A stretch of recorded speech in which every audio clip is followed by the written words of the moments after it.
মানুষের ঢল এখন রাজধানীর সোহরাওয়ার্দী উদ্যানমুখী। ইসরায়েলের বর্বরতার বিরুদ্ধে মার্চ ফর গাজা কর্মসূচিতে অংশ নিতে দেশের বিভিন্ন প্রান্ত থেকে জড়ো হচ্ছেন সর্বস্তরের মানুষ।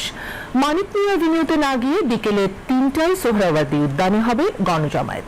প্যালেস্টাইন সলিডারিটি মুভমেন্ট বাংলাদেশের ব্যানারে আয়োজিত এই কর্মসূচি নিরস্ত্র গাজার জনগণের প্রতি সংহতি প্রকাশ, বিশ্বমত গঠন ও মানবিক মূল্যবোধের প্রতি সোচ্চার হতে ভূমিকা রাখবে এমনই প্রত্যাশা আয়োজকদের। শফিউল্লাহ সুমনের রিপোর্ট।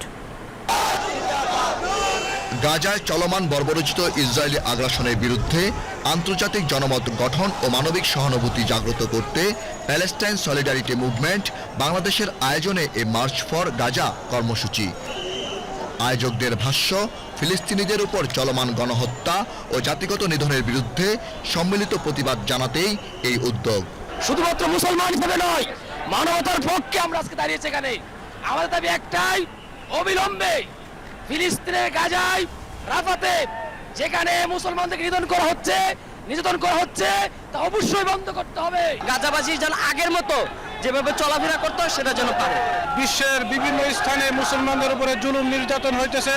আমরা চাই মুসলমান বিশ্ব এক হয়ে ইহুদি খ্রিস্টানদের বিরুদ্ধে আমরা আচরণ করি এবং তাদেরকে উচিত শিক্ষা দেওয়ার জন্য আমরা মুসলমান এক হয়ে যাব ইনশাআল্লাহ। সমস্ত মুসলিম এক হয়ে ইসরায়েলের বর্বর কলঙ্কিত করব ইনশাআল্লাহ। আন্তর্জাতিক আদালতে নেতানিয়াহুর বিচার হতে হবে।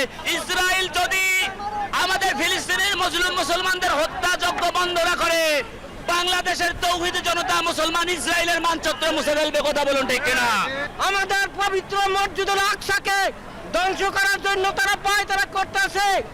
আমরা সবাই মুসলমান ঐক্য হয়ে আমরা একে প্রতিহত করব।